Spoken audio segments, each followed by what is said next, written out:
ആശുപത്രിയിലെ നിശബ്ദതയിൽ നഴ്സിന്റെ വിളിയുയർന്നപ്പോൾ അഷ്റഫിന്റെ ഹൃദയം വേഗത്തിൽ മിടിച്ചു. സൈബ, അഷ്റഫിന്റെ ബൈസ്റ്റാൻഡർ ഉണ്ടോ? അഷ്റഫ് വേഗം അവരുടെ അടുത്തേക്ക് ചെന്നു. നഴ്സ് ഒരു വലിയ പുഞ്ചിരിയോടെ പറഞ്ഞു, അഭിനന്ദനങ്ങൾ, സൈബ പ്രസവിച്ചു. നിങ്ങൾക്കൊരു ആൺകുഞ്ഞാണ് പിറന്നിരിക്കുന്നത്. ആ വാക്കുകൾ കേട്ടപ്പോൾ അഷ്റഫിനുണ്ടായ സന്തോഷം വിവരിക്കാനാവില്ല. ഒരു പിതാവിനെ പോലെ ആ കുഞ്ഞിനെ കൈകളിൽ വാങ്ങിയപ്പോൾ അയാൾക്ക് ആത്മസംതൃപ്തി തോന്നി. കുഞ്ഞിന്റെ നെറ്റിയിൽ ഉമ്മ വെച്ചപ്പോൾ, പണ്ട് സൈബയുടെ വയറിൽ തൊട്ടപ്പോൾ ആ കുഞ്ഞ് നൽകിയ പ്രതികരണം അയാൾ ഓർത്തുപോയി. അല്പസമയം കഴിഞ്ഞ് വീൽ ചെയറിൽ പുറത്തു വന്ന സൈബയെ കണ്ടപ്പോൾ അഷ്റഫിന്റെ കണ്ണുകൾ നിറഞ്ഞു. അവളെ ആശ്വസിപ്പിക്കാനായി അയാൾ മെല്ലെ ഒന്ന് ചിരിച്ചു. ഇക്ക, എനിക്ക് വേണ്ടി നിങ്ങൾ ഒരുപാട് കഷ്ടപ്പെട്ടു അല്ലേ? ശരിക്കും അതൊരു ബുദ്ധിമുട്ടായില്ലേ? ബുദ്ധിമുട്ടോ? അതൊന്നും സാരമില്ല സൈബ. ലോകത്തിലെ ഏറ്റവും വലിയ സന്തോഷമാണ് നീ എനിക്ക് നൽകിയത്. അഷ്റഫിന്റെ ആ വാക്കുകൾ കേട്ടപ്പോൾ സൈബയുടെ കണ്ണുകൾ സന്തോഷം കൊണ്ട് വീണ്ടും നിറഞ്ഞു. പിറ്റേന്ന് രാവിലെ സൈബ അല്പം കൂടി ആശ്വാസത്തോടെ കണ്ണു തുറന്നു. കൂടെയുള്ള ഇത്ത വരാൻ സമയമായോന്ന് അവൾ അഷ്റഫിനോട് ചോദിച്ചു. അവർ ഉടനെ എത്തും, നീ ഒന്നിനും തിടുക്കം കൂട്ടേണ്ട എന്നയാൾ മറുപടി നൽകി. തനിക്ക് വേണ്ടി ഉറക്കമൊഴിഞ്ഞു നിൽക്കുന്ന അഷ്റഫിനെ നോക്കി സൈബ വീണ്ടും പറഞ്ഞു, ഇക്ക, നിങ്ങൾ വീട്ടിൽ പോയി അല്പം വിശ്രമിച്ചോളൂ. ഇവിടെ എനിക്കിപ്പോ കുഴപ്പമൊന്നുമില്ല. അഷ്റഫ് അവളുടെ അരികിൽ വന്നിരുന്ന് ഗൗരവത്തോടെ പറഞ്ഞു, സൈബ, എന്നെ നീ ഒരു അന്യനായി കാണരുത്. പുറം ലോകത്തിനു മുന്നിൽ നിന്റെ ഉത്തരവാദിത്വം ഏറ്റെടുത്ത ഒരാളാണ് ഞാൻ, നിന്റെ ഭർത്താവ്. നിന്റെ കൂടെ ഇവിടെ നിൽക്കുന്നത് എന്റെ കടമയാണ്. അയാളുടെ വാക്കുകൾക്ക് മറുപടി പറയാനില്ലാതെ സൈബ തല താഴ്ത്തി. അപ്പോഴേക്കും തൊട്ടിലിൽ നിന്നും കുഞ്ഞു കരയുന്ന ശബ്ദം കേട്ടു. അവൾ പതുക്കെ കുഞ്ഞിനെ കയ്യിലെടുത്തു. ആ സമയം അഷ്റഫ് അവിടെ നിന്നും എഴുന്നേറ്റു. നീ കുഞ്ഞിനെ ശ്രദ്ധിക്കൂ, ഞാൻ അല്പം പുറത്തിറങ്ങിയിട്ട് വരാം എന്ന് പറഞ്ഞ അയാൾ മുറിക്ക് പുറത്തേക്ക് നടന്നു. പിന്നീട് അഷ്റഫ് തന്നെ അവൾക്ക് വേണ്ട ഭക്ഷണവും മറ്റു കാര്യങ്ങളും ഏർപ്പാടാക്കി നൽകി. അഫാൻ മോൻ കുഞ്ഞിനെ സ്നേഹിക്കുന്നത് കണ്ടപ്പോൾ സൈബയുടെ മനസ്സ് നിറഞ്ഞു. വാവയ്ക്ക് ഉമ്മ കൊടുത്തോ എന്ന് അഷ്റഫ് ചോദിച്ചപ്പോൾ ആ ചെറിയ കുട്ടി കുഞ്ഞിന്റെ കവിളിൽ ചുംബിച്ചു. തന്റെ മകൻ അഫാനെയും എടുത്ത് അഷ്റഫ് മെല്ലെ മുറിക്ക് പുറത്തേക്ക് നടന്നു. മോന് വിശക്കുന്നുണ്ടോ? നമുക്ക് പോയി എന്തെങ്കിലും കഴിച്ചാലോ എന്ന് ചോദിച്ചപ്പോൾ അവൻ ഉപ്പാന്റെ തോളിൽ ചാഞ്ഞു. മകനോട് കുശലം പറഞ്ഞ് നടക്കുമ്പോഴാണ് എതിർ ദിശയിൽ നിന്നും ഒരാൾ വരുന്നത് അഷ്റഫിന്റെ കണ്ണിൽപ്പെട്ടത്. അത് റംലയായിരുന്നു, അഫാന് ജന്മം നൽകിയവൾ. പക്ഷേ ഇന്നവൾ മറ്റാരുടെയോ കൈപിടിച്ചാണ് നടക്കുന്നത്. ആ കാഴ്ച കണ്ടപ്പോൾ അഷ്റഫിന്റെ ഹൃദയത്തിൽ ഒരു മിന്നൽ പിണർ പാഞ്ഞുപോയി. എങ്കിലും മനസ്സിനെ നിയന്ത്രിച്ച് യാതൊരു ഭാവമാറ്റവുമില്ലാതെ അതുവഴി കടന്നുപോയി. അഷ്റഫ് തന്നെ തിരിച്ചറിഞ്ഞില്ലേ എന്ന സംശയത്തോടെ റംല ഒന്ന് തിരിഞ്ഞു നോക്കിയെങ്കിലും അവളും വേഗം മുന്നോട്ടേക്ക് നടന്നു. അല്പം ദൂരെ മാറി നിന്നിരുന്ന സുഹൃത്ത് റംലയെ അടുത്തേക്ക് വിളിച്ചു. ഹേ റംല, ഇവിടെ നോക്ക്. ആ, നീയായിരുന്നോ? ഞാൻ കണ്ടില്ല. റംല അവളുടെ അരികിലെത്തി. നീ അന്ന് പറഞ്ഞ കാര്യം ഞാൻ അന്വേഷിക്കുന്നുണ്ട്. ഇപ്പോൾ നിന്റെ വിശേഷം എന്തായി? 3 മാസം കഴിഞ്ഞോ? സുഹൃത്ത് സ്നേഹത്തോടെ തിരക്കി. അതെ, ഇപ്പോൾ 3-ാം മാസമാണ്, റംല പതിഞ്ഞ സ്വരത്തിൽ മറുപടി നൽകി. പിന്നെ നീ അഷ്റഫിനെ കണ്ടോ? അവൻ എന്തിനാ ഈ ഹോസ്പിറ്റലിൽ ചുറ്റിപ്പറ്റുന്നത്? നിനക്ക് വല്ലതും അറിയോ? റംല സുഹൃത്തിനോട് ചോദിച്ചു. അതെ റംല, അഷ്റഫ് ഇപ്പോ ഈ ആശുപത്രിയിലുണ്ട്. അയാളുടെ ഭാര്യയുടെ പ്രസവം ഇവിടെയായിരുന്നു. കൂട്ടുകാരി വിവരം അറിയിച്ചു. അപ്പോൾ അയാൾ വേറെ വിവാഹം കഴിച്ചോ? ഒരു കുഞ്ഞുമായോ? റംല അല്പം അമ്പരപ്പോടെയും ഗൗരവത്തോടെയും ചോദിച്ചു. അതെ, ഒരാൺകുഞ്ഞ് പിറന്നിട്ടുണ്ട്, കൂട്ടുകാരി മറുപടി നൽകി. ആളെങ്ങനെയുണ്ട്? കാണാൻ സുന്ദരിയാണോ? റംലയുടെ ചോദ്യത്തിൽ ഒരുതരം ആകാംക്ഷയുണ്ടായിരുന്നു. ഏതോ ഒരു നാട്ടിൻപുറത്തുകാരിയാണ്, കാണാൻ കുഴപ്പമില്ല. ഒന്നുമില്ലാതെ ഒരുത്തിയെ അഷ്റഫിനെ പോലെ ഒരാൾ വിവാഹം കഴിക്കില്ലല്ലോ. അയാൾക്ക് പണ്ടും ആഡംബരങ്ങളൊന്നും വലിയ കാര്യമല്ലല്ലോ. ഒരുപക്ഷെ അഫാൻ ഒരു ഉമ്മയെ വേണമെന്ന് കരുതിയാകാം അയാൾ ഈ വിവാഹത്തിന് സമ്മതിച്ചത്. റംല കൂട്ടുകാരിയോട് പറഞ്ഞു. നിന്റെ സംസാരത്തിൽ ഒരു നഷ്ടബോധം നിഴലിക്കുന്നല്ലോ റംല. കൂട്ടുകാരി അവളെ ഒന്നുകൂടി പ്രകോപിപ്പിച്ചു. കൈവിട്ടു പോയതിനെ കുറിച്ച് ഓർത്തിട്ട് ഇപ്പൊ കാര്യമില്ല. എങ്കിലും എനിക്ക് അവരെ ഒന്ന് കാണണം. അവരേത് മുറിയിലാണുള്ളതെന്ന് നീ എനിക്ക് പറഞ്ഞു തരുമോ? റംല നിർബന്ധം പിടിച്ചു. അത് വേണോ റംല? വെറുതെ പ്രശ്നമാകില്ലേ? കൂട്ടുകാരി തടയാൻ നോക്കിയെങ്കിലും റംല കേട്ടില്ല. ഒടുവിൽ റംല സൈബയുടെ മുറിക്ക് മുന്നിലെത്തി. വാതിക്കൽ നിന്ന് അവൾ വിളിച്ചു. ഹായ് സൈബ, ഞാൻ റംലയാണ്. അവൾ തന്നെ പരിചയപ്പെടുത്തി. ആ പേര് കേട്ടപ്പോൾ സൈബയുടെ ഉള്ളം നാളി. അവൾ പതുക്കെ അരികിലിരിക്കുന്ന വല്യപ്പയെ ഒന്ന് നോക്കി. റംല സൈബയുടെ അരികിൽ കിടക്കുന്ന കുഞ്ഞിനെ നോക്കി ഒരു മന്ദഹാസം തൂകി. ഇവനെ കാണുമ്പോ ഉപ്പയുടെ ഒരു ഛായയുമില്ലല്ലോ. റംലയുടെ ആ വാചകം കേട്ടപ്പോൾ സൈബയുടെ തല കുനിഞ്ഞു. അതെ, ഇവൻ സൈബയെ പോലെ തന്നെയാണ്. വല്യപ്പ ആ സംഭാഷണത്തിൽ ഇടപെട്ടു. അതങ്ങനെ തന്നെ മതിയെന്ന് സൈബയും മനസ്സുകൊണ്ട് ആഗ്രഹിച്ചു. തന്റെ കുഞ്ഞിന് ഒരിക്കലും അവന്റെ ഉപ്പയുടെ ഛായ ഉണ്ടാകരുതേ എന്നായിരുന്നു അവളുടെ ഉള്ളിലെ പ്രാർത്ഥന. പെട്ടെന്നാണ് അഷ്റഫ് തന്റെ മുറിയിലേക്ക് കയറി വന്നത്. റംലയെ അവിടെ ഒട്ടും പ്രതീക്ഷിച്ചിരുന്നില്ലാത്ത അയാൾ ഒരു നിമിഷം സ്തബ്ധനായി നിന്നുപോയി. തന്റെ മകൻ അഫാനെ അയാൾ കയ്യിൽ മുറുക്കി പിടിച്ചിട്ടുണ്ടായിരുന്നു. റംല ദയനീയതയോടെ അഷ്റഫിനെയും അയാൾ എടുത്തു നിൽക്കുന്ന തന്റെ മകനെയും മാറി മാറി നോക്കി. ആ മുറിയിൽ ഒരു വലിയ നിശബ്ദത തളംകെട്ടി നിന്നു. എങ്കിൽ സൈബ, ഞാൻ ഇറങ്ങട്ടെ. ആ നിശബ്ദത മുറിച്ചുകൊണ്ട് റംല യാത്ര പറഞ്ഞു. ഒരിക്കൽ കൂടി അഷ്റഫിനെ നോക്കിയെങ്കിലും അയാൾ അവളിൽ നിന്ന് മുഖം തിരിച്ചു. ഒരു നോട്ടം പോലും നൽകാതെ അഷ്റഫ് ഒഴിഞ്ഞു മാറി നിന്നു. റംല പുറത്തേക്ക് ഇറങ്ങിപ്പോയി. അവൾ പോയി കഴിഞ്ഞപ്പോൾ വല്യപ്പ അഷ്റഫിനോട് ചോദിച്ചു, മോനെ, ആരായിരുന്നു അത്? നിനക്ക് അറിയാവുന്ന ആളാണോ? വല്യപ്പയുടെ ആ ചോദ്യത്തിനു മുന്നിൽ അഷ്റഫ് ആകെ ഉലഞ്ഞുപോയി. അയാൾക്ക് മറുപടി പറയാൻ കഴിഞ്ഞില്ല. ഇല്ല വല്യപ്പ എന്ന് തപ്പിത്തടഞ്ഞ് പറഞ്ഞുകൊണ്ട് അഷ്റഫ് മകനെ അവിടെ നിർത്തിയിട്ട് വേഗം മുറിക്ക് പുറത്തേക്ക് പോയി. മുറിയിൽ നിന്നും വെളിയിലിറങ്ങിയ റംലയെ അഷ്റഫ് തടഞ്ഞു നിർത്തി. അഷ്റഫ് തന്നെ വിളിക്കുമെന്ന് പ്രതീക്ഷിച്ചിരുന്നത് പോലെ അവൾ ഒന്ന് പുഞ്ചിരിച്ചു. എന്ത് ധൈര്യത്തിലാണ് നീ എന്റെ ഭാര്യയുടെ മുറിയിലേക്ക് കയറി ചെന്നത്? എന്തിനായിരുന്നു ആ കൂടിക്കാഴ്ച? അഷ്റഫ്, നീ എന്തിനാ ഇത്ര ദേഷ്യപ്പെടുന്നത്? നമ്മൾ തമ്മിൽ പണ്ടുണ്ടായിരുന്ന ബന്ധം നീ മറന്നോ? നമ്മുടെ മകൻ അഫാൻ ആ ബന്ധത്തിന്റെ അടയാളമല്ലേ? അതൊക്കെ അത്ര വേഗം മറക്കാൻ പറ്റുമോ? നീ എന്റെ ഭാര്യയായിരുന്നു എന്ന് പറയാൻ നിനക്ക് ലജ്ജ തോന്നുന്നില്ലേ? ഒരു കുഞ്ഞിനെ പ്രസവിച്ച ഉടൻ സ്വന്തം സുഖം നോക്കി പോയവളാണ് നീ. ആ നിനക്ക് എന്ത് അവകാശമാണ് എന്റെ കുഞ്ഞിന്റെ മേലുള്ളത്? അതൊക്കെ പഴയ കാര്യങ്ങളല്ലേ അഷ്റഫ്. അഫാൻ എന്റെയും കൂടി ചോരയല്ലേ. അതിൽ കൂടുതൽ എന്ത് തെളിവാണ് നിനക്ക് വേണ്ടത്? സ്വന്തം കുഞ്ഞിനെ ഉപേക്ഷിച്ച് സുഖം തേടി പോയ ഒരു ഉമ്മയ്ക്ക് ഉമ്മ എന്ന പേരിന് പോലും അർഹതയില്ല. ഇനി ഒരിക്കലും നീ എന്റെയോ എന്റെ മകന്റെയോ നിഴൽ കാണാൻ പോലും ശ്രമിക്കരുത്. ഞാൻ നിന്റെ അവകാശങ്ങൾ ചോദിച്ചു വന്നതല്ല. നിന്നെ കാണണമെന്ന് എനിക്കൊരു ആഗ്രഹവുമില്ല. എനിക്ക് തോന്നിയപ്പോൾ ഞാനൊന്ന് കണ്ടു, അത്രമാത്രം. നല്ലത്. ആ ഒരു തോന്നൽ ഇനി ഉണ്ടാവാതിരിക്കുന്നതാണ് നിനക്കും നിന്റെ ഇപ്പോഴത്തെ ജീവിതത്തിനും നല്ലത്. ഇനി ഒരിക്കലും നിന്നെ ഞാൻ ഇവിടെ കണ്ടുപോയേക്കരുത്. എന്റെ മകനെ കാണാൻ എനിക്ക് തോന്നുമ്പോൾ ഞാൻ വരും. അത് തടയാൻ നോക്കിയാൽ നടക്കില്ല, റംല വാശിയോടെ പറഞ്ഞു. ഇല്ല റംല, എന്റെ കുഞ്ഞിനെ നിനക്ക് വിട്ടുതരില്ല. നിനക്ക് അവനെ കാണാൻ പോലും ഞാൻ സമ്മതിക്കില്ല. അഷ്റഫ് അത്രമേൽ ദേഷ്യത്തോടെ മറുപടി നൽകി. അഷ്റഫ് അധികം അഹങ്കരിക്കേണ്ട. പ്രസവിച്ച ഉമ്മാക്ക് കുഞ്ഞിനെ കാണാൻ അവകാശമുണ്ടെന്ന് ഏതൊരു കോടതിയും പറയും. ആ നിയമം നിനക്കും ബാധകമാണ്. റംല അയാളെ വെല്ലുവിളിച്ചു. നീ പോയി പരാതി കൊടുക്ക്. അപ്പൊ കാണിച്ചു തരാം ഈ അഷ്റഫ് ആരാണെന്ന്. എന്റെ കുഞ്ഞിനെ ഉപേക്ഷിച്ചു പോയ നിന്റെ അവകാശവാദം ഇവിടെ ചെലവാകില്ല.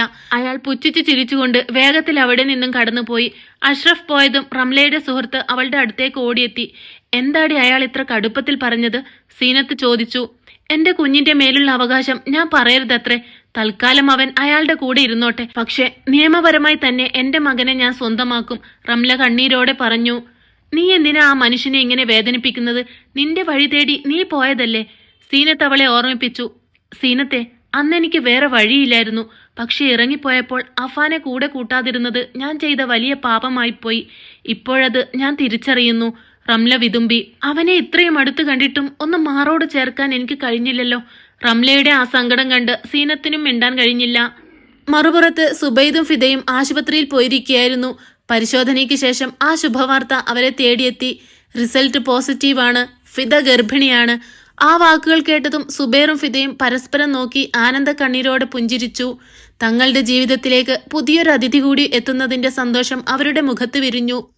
ഇപ്പോഴത്തെ അവസ്ഥയിൽ ഫിദയ്ക്ക് നല്ല വിശ്രമം ആവശ്യമാണ്. തൽക്കാലം ഭർത്താവ് കുറച്ചുനാൾ മാറി നിൽക്കുന്നതാണ് ഫിദയുടെ ആരോഗ്യത്തിന് നല്ലത്. ഡോക്ടർ പ്രത്യേകം നിർദ്ദേശിച്ചു. ഫിദ നാണത്തോടെ തല താഴ്ത്തി ചിരിച്ചു.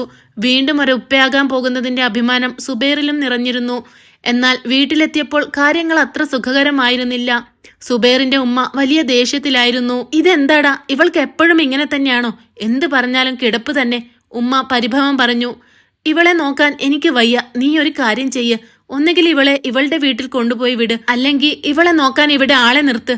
ഈ പ്രായത്തിൽ എനിക്കിതൊന്നും വയ്യ, ഉമ്മ കടുപ്പിച്ചു പറഞ്ഞു. ഉമ്മ, ഈ അവസ്ഥയിൽ ഞാൻ എങ്ങനെയാണ് ഫിദയെ തനിയെ വിടുന്നത്? ഉമ്മയ്ക്കും അത് അറിയാവുന്നതല്ലേ? സുബൈർ ഉമ്മയെ അനുനയിപ്പിക്കാൻ ശ്രമിച്ചു. അപ്പോ ഇവളെ ശുശ്രൂഷിക്കാൻ ഈ ഉമ്മ തന്നെ വേണമല്ലേ? ഞാനും 2 മക്കളെ പ്രസവിച്ചവളാണ്. നിന്നെ പ്രസവിക്കുന്ന അന്ന് വരെ ഞാൻ വിശ്രമമില്ലാതെ പണിയെടുത്തവളാണ്. അല്ലാതെ നിന്റെ ഭാര്യയെപ്പോലെ ഇങ്ങനെ കിടന്നിട്ടില്ല, ഉമ്മ ഒച്ച വെച്ചു. ഉമ്മ, ഒന്ന് പതിയെ പറയൂ, അവൾ കേൾക്കും, സുബൈർ അപേക്ഷിച്ചു. ആര് കേട്ടാലും എനിക്കൊന്നുമില്ല. നീ ഞാൻ പറയുന്നത് കേൾക്ക്. അവളെ അവളുടെ വീട്ടിൽ കൊണ്ടുപോയി വിട്. അവിടെയുള്ളവർ നോക്കിക്കോളും. ഉമ്മ ശാഠ്യത്തിൽ ഉറച്ചു നിന്നു. ഉമ്മ പറയുന്നത് ശരിയാണെന്ന് സുബൈറിനും തോന്നി. ഫിദ, ഡോക്ടർ റെസ്റ്റ് വേണമെന്ന് പറഞ്ഞ സ്ഥിതിക്ക് നീ കുറച്ചു ദിവസം നിന്റെ വീട്ടിൽ പോയി നിൽക്കുന്നതല്ലേ നല്ലത്? സുബൈർ മെല്ലെ ചോദിച്ചു. ഫിദയ്ക്ക് ആ ചോദ്യം ഒട്ടും ഇഷ്ടപ്പെട്ടില്ല. സുബൈർ ഇങ്ങനെ പറയുമെന്ന് ഞാൻ കരുതിയില്ല, അവൾ പരിഭവത്തോടെ പറഞ്ഞു. അതല്ല ഫിദ, ഉമ്മാക്ക് ഈ പ്രായത്തിൽ നിന്നെ നോക്കാൻ കഴിയില്ലെന്ന് നിനക്കും അറിയാവുന്നതല്ലേ? അതുകൊണ്ട് പറഞ്ഞതാണ്. സുബൈർ അവളെ അനുനയിപ്പിച്ചു. അതിന് ഉമ്മ എന്നെ നോക്കണമെന്ന് ആര് പറഞ്ഞു? സുബൈർ നോക്കിയാൽ പോരെ? ഫിദ വിട്ടുകൊടുത്തില്ല. ഞാനോ? എനിക്ക് പണിക്കും മറ്റും പോകേണ്ടതല്ലേ? സുബൈർ നിസ്സഹായനായി. അതൊക്കെ കഴിഞ്ഞ് വന്നാൽ മതി. എനിക്ക് കഴിക്കാനുള്ളത് എന്തെങ്കിലും ഉണ്ടാക്കി വെച്ച് സുബൈർ പോയിക്കോളൂ. തിരിച്ചു വരുമ്പോ ബാക്കി കാര്യങ്ങൾ നോക്കിയാൽ മതിയാകും. അവൾ തന്റെ തീരുമാനം അറിയിച്ചു. സുബൈർ ഉള്ളിൽ വന്ന ദേഷ്യം കടിച്ചമർത്തി നിന്നു. പിന്നെ പോകുന്നതിന് മുമ്പ് എന്റെയും സുബൈറിന്റെയും വസ്ത്രങ്ങൾ ഒന്ന് അലക്കിയിടണം. വീട് വൃത്തിയാക്കുന്ന കാര്യം ഉമ്മ നോക്കിക്കോളും. ഉമ്മയ്ക്ക് അതിനുള്ള ആരോഗ്യമൊക്കെ ഇപ്പോഴുമുണ്ട്. ഫിദ ഓരോന്നായി പറഞ്ഞുകൊണ്ടിരുന്നു. സുബൈർ ഒന്നും മിണ്ടാതെ വെറുതെ ഒന്ന് മൂളി. ഒരു കുഞ്ഞു ജനിക്കുന്നതുവരെ ഇവളെ സഹിക്കുക തന്നെ എന്ന് അയാൾ മനസ്സിൽ ഉറപ്പിച്ചു. അന്നു മുതൽ ഓരോ ദിവസവും സുബൈർ അടുക്കള ജോലി ശീലിച്ചു തുടങ്ങി. മുമ്പൊരിക്കലും ചെയ്യാത്ത പല കാര്യങ്ങളും ഫിദയ്ക്ക് വേണ്ടി അയാൾ ചെയ്യേണ്ടി വന്നു. അടുക്കളയിലെ പണികൾക്കിടയിൽ സുബൈർ പഴയ കാര്യങ്ങൾ ഓർത്തുപോയി. പണ്ട് ചായക്ക് മധുരം കുറഞ്ഞതിനും കറിക്ക് ഉപ്പ് കൂടിയതിനും സൈബയെ എത്രമാത്രം വിഷമിപ്പിച്ചിട്ടുണ്ടെന്ന് അയാൾ സങ്കടത്തോടെ ഓർത്തു. അപ്പുറത്ത് സൈബ തന്റെ കുഞ്ഞിനെ നോക്കി പുഞ്ചിരിച്ചു കൊണ്ടിരിക്കുകയായിരുന്നു.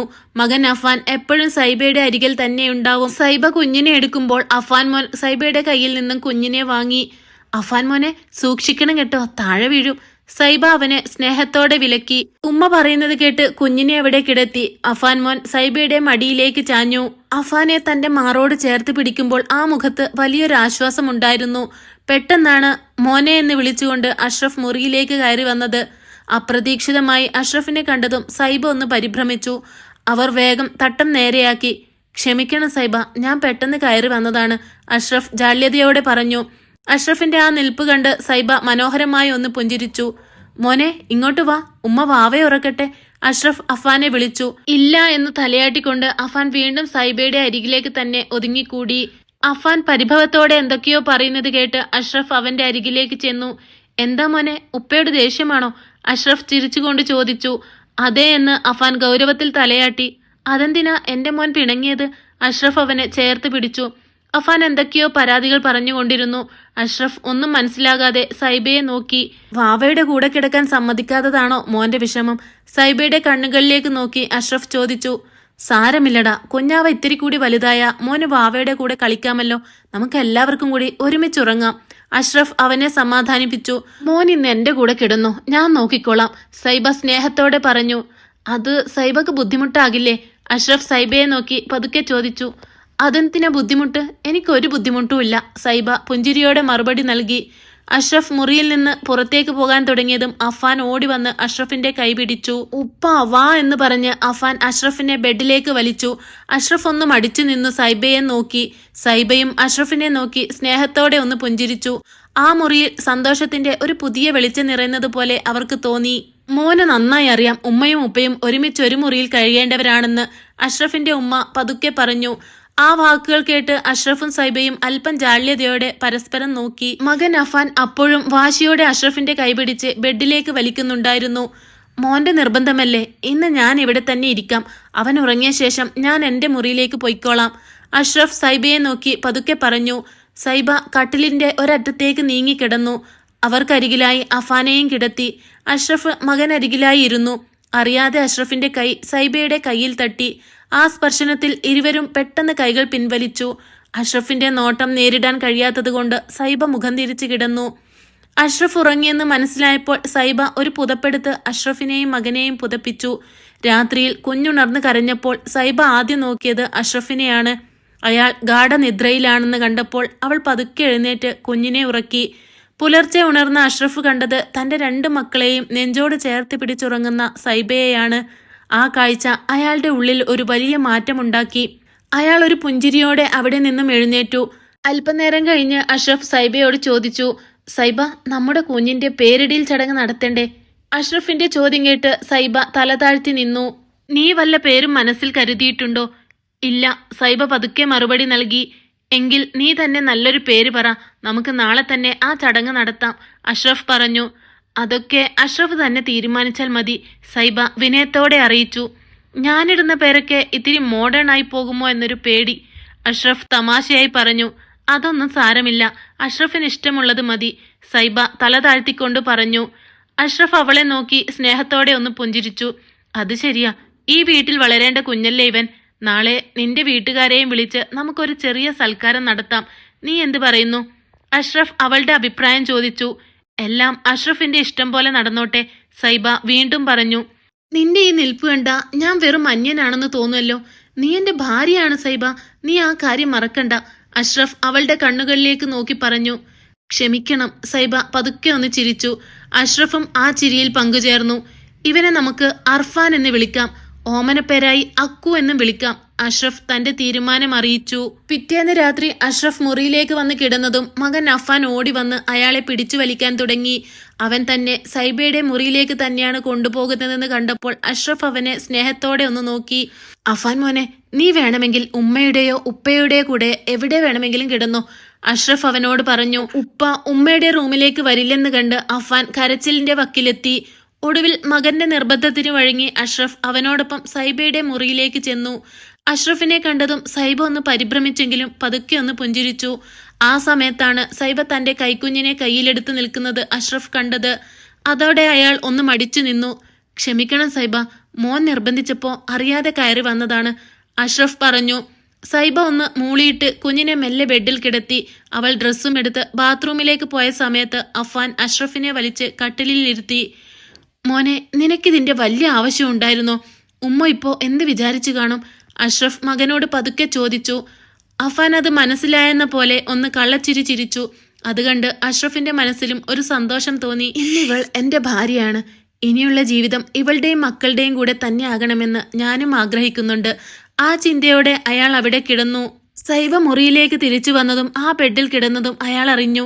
എങ്കിലും സൈബയുടെ മുഖത്തേക്ക് നോക്കാൻ കഴിയാത്തതുകൊണ്ട് അയാൾ മുഖം തിരിച്ചു തന്നെ കിടന്നു. അവരുടെ ഇടയിൽ പുതിയൊരു ബന്ധം തളിർക്കുന്നത് പോലെ അഷ്റഫിന് തോന്നി. അപ്പുറത്ത് ഫിദയെയും കൊണ്ട് സുബൈർ ഹോസ്പിറ്റലിൽ പോയിട്ടുണ്ടായിരുന്നു. ഫിദയെ വാർഡിലിരുത്തിയ ശേഷം സുബൈർ അവൾക്കുള്ള മരുന്നുകൾ വാങ്ങാൻ പോയി. ആ സമയത്താണ് അപ്രതീക്ഷിതമായി അയാളുടെ കണ്ണുകൾ സൈബയുടെ മുഖത്തുടക്കിയത്. പരിസരം മറന്ന് അയാൾ വിറങ്ങലിച്ച് നിന്നുപോയി. ഒരു കൈയിൽ തന്റെ കുഞ്ഞിനെയും മറുകൈയിൽ താഴെ നിൽക്കുന്ന മകൻ അഫാനെയും പിടിച്ചു നിൽക്കുന്ന സൈബയെ കണ്ടപ്പോൾ സുബൈറിന് കണ്ണെടുക്കാൻ കഴിഞ്ഞില്ല. അയാൾ ആ നിൽപ്പ് തുടരുന്നതിനിടയിലാണ് അഷ്റഫ് അവിടേക്ക് വരുന്നത് കണ്ടത്. അഷ്റഫ് നിറഞ്ഞ പുഞ്ചിരിയോടെ അവരുടെ അടുത്തേക്ക് ചെന്നു. സൈബയുടെ കയ്യിൽ നിന്നും കുഞ്ഞിനെ വാങ്ങി മാറോട് ചേർക്കുന്നത് സുബൈർ വേദനയോടെ നോക്കി നിന്നു. സൈബ ഇപ്പോഴും ആ പഴയ മെലിഞ്ഞ ശരീരപ്രകൃതി തന്നെയാണെങ്കിലും പഴയതിനേക്കാൾ കൂടുതൽ സൗന്ദര്യം അവളിൽ വന്നതുപോലെ സുബൈറിന് തോന്നി. അവളെ കാണും തോറും തനിക്ക് നഷ്ടപ്പെട്ട വലിയൊരു നിധിയെക്കുറിച്ചുള്ള ഓർമ്മകൾ അയാളിൽ കുറ്റബോധമായി നിറഞ്ഞു.